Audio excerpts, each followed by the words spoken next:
Olá pessoal, vou fazer um vídeo aqui para a gente corrigir as questões do exercício que vocês fizeram semana passada.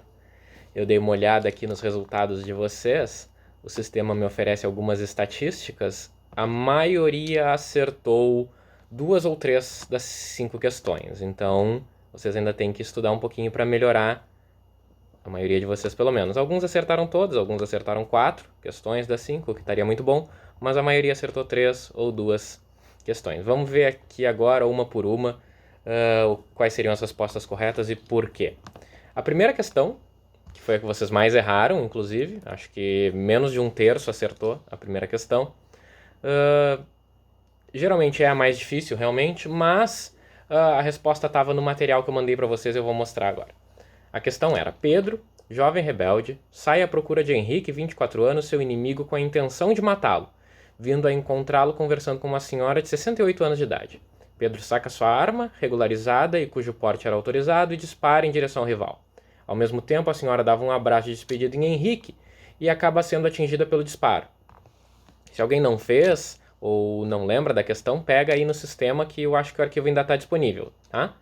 O Henrique não sofreu qualquer lesão, tenta salvar a senhora, mas ela falece, tá? O Pedro queria matar o Henrique, de 24 anos, seu inimigo, mas acaba matando a senhora que estava junto com ele, de 68.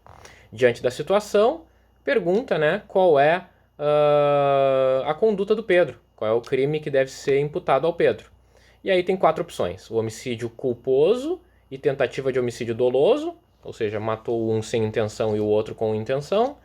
Crime de homicídio doloso consumado apenas com causa de aumento em razão da idade da vítima. Se vocês lembrarem, lá no artigo 121 tem o aumento de pena quando o homicídio é praticado contra idoso. O crime de homicídio doloso consumado apenas sem a causa de aumento. E o crime de homicídio culposo consumado sem causa de aumento pela idade. Tá? Doloso na C e culposo na D. E a resposta correta era a letra C. Crime de homicídio doloso consumado apenas sem causa de aumento em razão da idade da vítima. Mas ele matou a senhora de 68 anos. Por que não se aplica a causa de aumento, certo? Ele queria matar o inimigo dele, o Henrique, né, de 24, e acaba atingindo a senhora de 68. Entretanto, mesmo o Código Penal estabelecendo uma causa de aumento, não se aplica. Por quê? Coloquei no material para vocês, falei em aula também. Deixa eu pegar o material aqui. Na parte do material, cadê o material? Deixa eu achar o material aqui. Vou abrir na plataforma aqui o material. Na parte que fala sobre o erro de tipo. Estão lembrados? Erro de tipo e erro de proibição. Abri aqui. Espera um pouquinho aqui. Erro de tipo e erro de proibição. Só tirando o zoom aqui para ficar mais fácil de eu ler. Erro de tipo e erro de proibição. Mandei o material para vocês. 1, 2, 3, 4 páginas. Na 4ª página do material, erro de tipo e erro de proibição, que está nos materiais complementares. Eu falei para vocês, isso aqui é a matéria do Penal 1, mas vocês têm que lembrar desse conteúdo porque ele vai ser importante em todos os outros. O conteúdo é uma sequência. O Penal 1, 2 vem antes do 3 por um motivo que deve fazer sentido, certo? Porque são conteúdos necessários para compreender o 3 e o 4. Então, se vocês não lembram, deem uma lida nesse material que é complementar. Essa questão que eu peguei é da prova da OAB. E aí vocês têm que conhecer o tipo penal do homicídio, que diz que tem um aumento no caso de pessoa idosa, mas saber que nesse exemplo não se aplica por causa do artigo 20, parágrafo 3º do Código Penal. O que diz o artigo 20, parágrafo 3º do Código Penal? Se vocês pegarem o livro que eu mandei para vocês, está ali no ponto 6 do livro, erro quanto à pessoa. Diz lá no artigo 20, parágrafo 3º, o erro contra a pessoa contra a qual o crime é praticado não isenta de pena. Tá? Tu errou a pessoa, óbvio, tu vai ser punido igual. Não se consideram, neste caso, as condições ou qualidades da vítima, senão as da pessoa contra quem o agente queria praticar o crime. Contra quem ele queria praticar o crime? Contra o Henrique. Mas ele errou, ele acabou atingindo a senhora. Mas não interessa. Interessa a intenção do agente. E aí tem até um exemplo aqui, ó. Cuida-se de uma hipótese de erro acidental, isto é, o agente pretende matar o seu inimigo A e, vendo uma pessoa parecida de costas, termina atingindo o seu próprio irmão. Deve ser punido, sem dúvida, por homicídio. O fato de ter acertado pessoa diversa não elimina o dolo, mas, ou seja, não vai ser crime culposo, como alguma das alternativas diziam, continua sendo doloso, mas deve responder segundo o disposto em lei, como se tivesse atingido a vítima desejada. Certo? Estava bem tranquilo aqui no material. A resposta, eu dei um outro exemplo em aula também, quando a gente viu o crime de homicídio, e essa era a primeira pergunta, certo? Resposta correta, letra C. Importa a intenção do agente. Lembra do artigo 20, parágrafo 3º, que fala do erro quanto à pessoa, tá? E tá lá no nosso material. Façam uma breve revisão desse material se vocês ficaram com dúvidas em relação a isso. E vocês podem me mandar perguntas aí no portal ou no WhatsApp que eu respondo, tá bem? A segunda questão. José e Maria estavam enamorados, mas posteriormente vieram a descobrir que eram irmãos separados na maternidade. Extremamente infelizes com a notícia, que impedia por completo qualquer possibilidade de relacionamento, resolveram dar cabo à própria vida. Para tanto, combinaram e executaram o seguinte. No apartamento de Maria, com todas as portas e janelas trancadas, José abriu o registro do gás de cozinha. Ambos inspiraram o ar envenenado e desmaiaram. Sendo certo que somente não vieram a falecer porque os vizinhos, assustados com o cheiro forte que vinha do apartamento de Maria, decidiram arrombar a porta e resgatá-los. Ocorre que, não obstante o socorro ter chegado a tempo, José e Maria sofreram lesões corporais de natureza grave. E aí a pergunta é, qual o crime que cada um dos dois cometeu? Essa questão, ela gera alguma dificuldade porque é uma questão sobre o iter criminis, sobre a fase do andamento da ação de cada um dos agentes em relação ao crime. Se eles planejaram, se eles cometeram algum dos atos executórios do crime, e aí vocês têm que prestar atenção nos detalhes da questão. O detalhe principal da questão é a parte que diz que José abriu o registro de gás da cozinha. E como que fica mais fácil de resolver esse tipo de questão? Às vezes é substituir o exemplo. Porque imaginem o seguinte exemplo, imaginem que não é mais o gás. Imaginem que eles resolvem se suicidar ou se matar com uma arma. E conta toda a historinha. José e Maria compraram a arma, José e Maria colocaram munição na arma, José disparou a arma contra Maria e depois contra si próprio. Os dois sofreram lesão de natureza grave. Qual é o crime? É óbvio que se fosse uma arma, ficaria clara que o José responde por tentativa de homicídio, porque ele disparou, e que Maria responde por instigação ao suicídio, porque instigou José a disparar contra si mesmo. Certo? É a mesma coisa que o gás. José abriu o gás. Então, no momento que ele abre o gás, ele comete homicídio contra Maria e suicida a si mesmo, instigado por Maria. Portanto, importa quem pratica o último ato do crime. Até o momento que eles tinham se fechado no apartamento, trancado as portas e janelas, isso não é crime nenhum. Nada iria acontecer. Então, esses atos não fazem com que o crime seja consumado.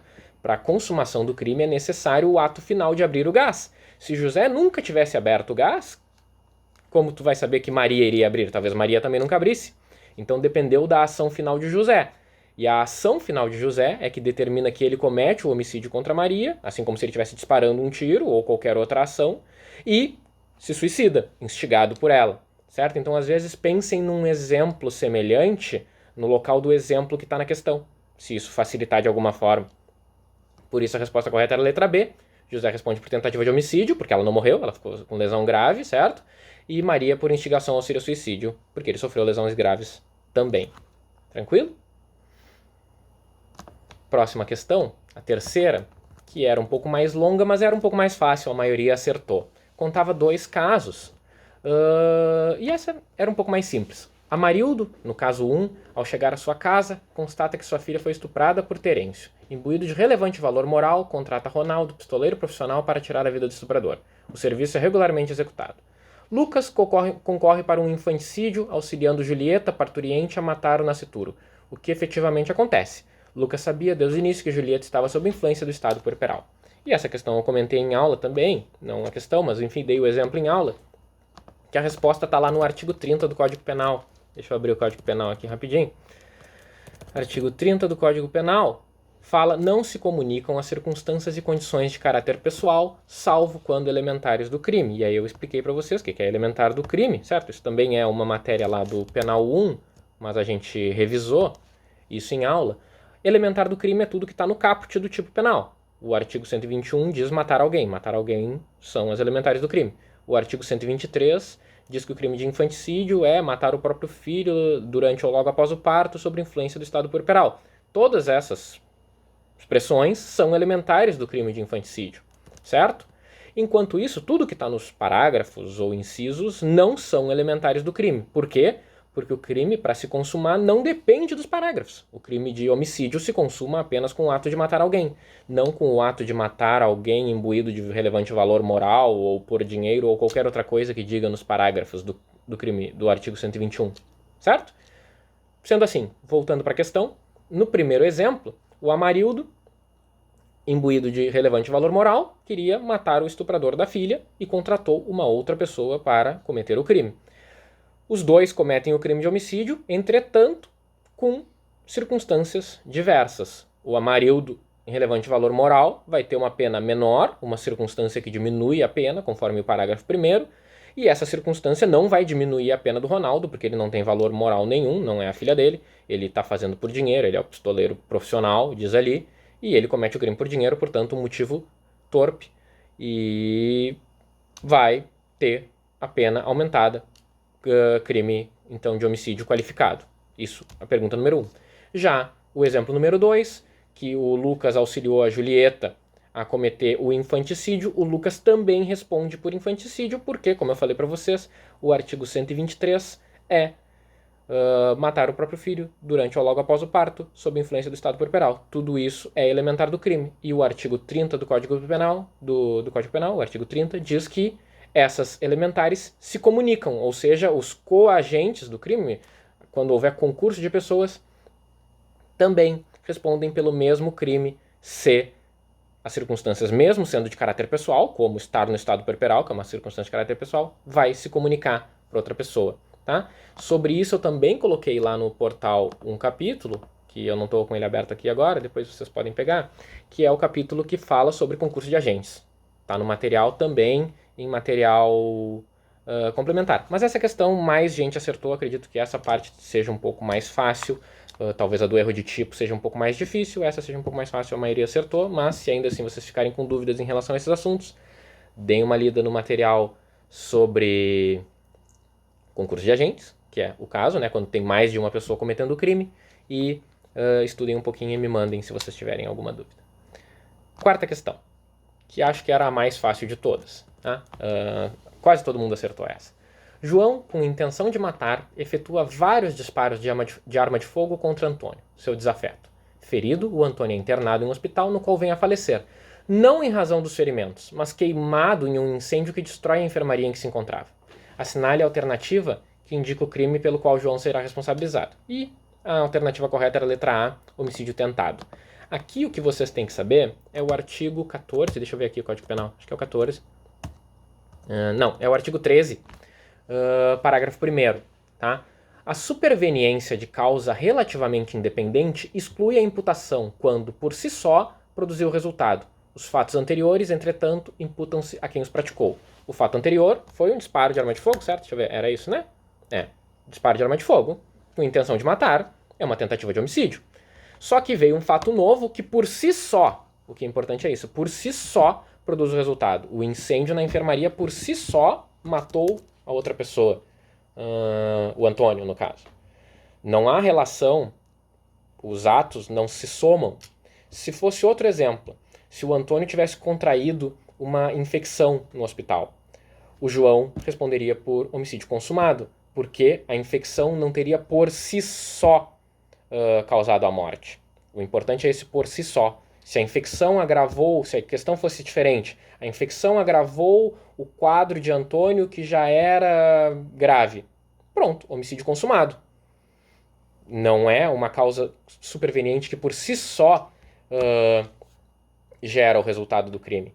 Tranquilo? Então é importante, nesse tipo de questão, perceber quando que o ato posterior é independente do ato cometido pelo agente. Vocês acertaram nessa questão, é homicídio tentado. A questão, inclusive, deixa claro, quando ela diz ali não em razão dos ferimentos, ela coloca ali entre vírgulas para deixar bem claro que não tem nada a ver com os ferimentos, e sim por causa do incêndio, mas a questão poderia ser diferente, e aí poderia ser penalmente relevante ao ponto de gerar a consumação do homicídio se houvesse uma soma das condutas e não a independência entre elas, certo? Então vocês têm que prestar atenção nesse artigo 13 para responder esse tipo de questão. Não esqueçam dele também. E a última questão, deixa eu voltar aqui para as questões. Última questão, Questão número 5. Pedro, quando limpava sua arma de fogo, devidamente registrada em seu nome, que mantinha no interior da residência sem adotar os cuidados necessários, inclusive de desmuniciá-la, acaba acidentalmente por dispará-la, vindo atingir seu vizinho Júlio e a esposa deste, Maria. Júlio faleceu em razão da lesão causada pelo projétil e Maria sofreu lesão corporal e debilidade permanente de membro. Preocupado com a situação jurídica, Pedro o procura para, na condição de advogado, orientá-lo acerca das consequências. Na oportunidade, considerando a situação narrada, você deverá esclarecer, sob o ponto de vista técnico, que ele poderá haver se responsabilizado pelos crimes de... Resposta correta era homicídio culposo e lesão corporal culposa em concurso formal. Essa questão foi mais ou menos, metade da turma mais ou menos acertou. Vamos ver cada uma das respostas aqui. Primeiro, por que é culposo? Porque ele não tinha intenção de matar ninguém, certo? Diz lá no começo da questão que ele não teve os devidos cuidados, mas acidentalmente disparou e atingiu 2 pessoas, certo? Então ele não tinha intenção de matar ninguém. Então, o homicídio é culposo e a lesão também é culposa. E aí tem um detalhe que as pessoas às vezes confundem em relação à lesão, é que não existe lesão grave culposa. A lesão ela é simples, grave, gravíssima ou culposa. Se a lesão for culposa, não importa se houve debilidade permanente de membro, ou se foi um arranhão, ou se foi uma cicatriz, ou se a pessoa ficou cega, ou se a pessoa ficou... Não importa se a pessoa ficou na UTI. Tá? Se a lesão é culposa, não interessa o resultado. A lesão é culposa quando ela é sem intenção. E pronto, aí a lesão é culposa. Não importa aquelas causas de aumento, as qualificadoras da lesão grave ou gravíssima. Então alguns podem ter errado, marcado lesão grave, que era a letra A, homicídio culposo e lesão grave em concurso formal, porque a questão diz que a Maria sofreu debilidade permanente de membro.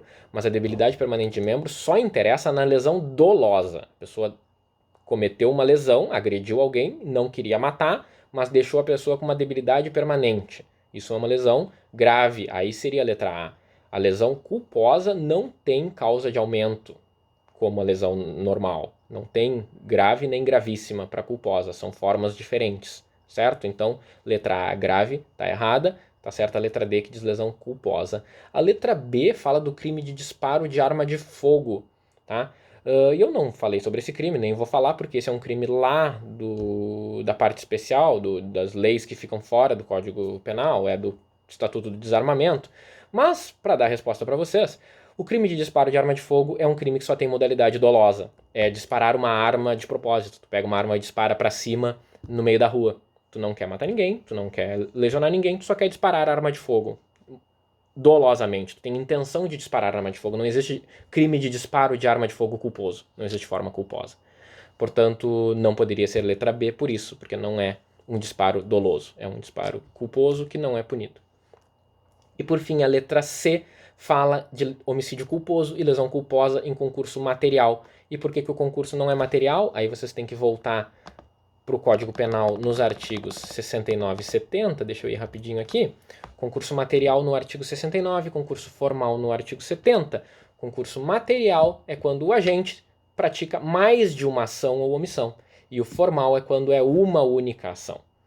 E, no caso, foi um único disparo de arma de fogo acidental.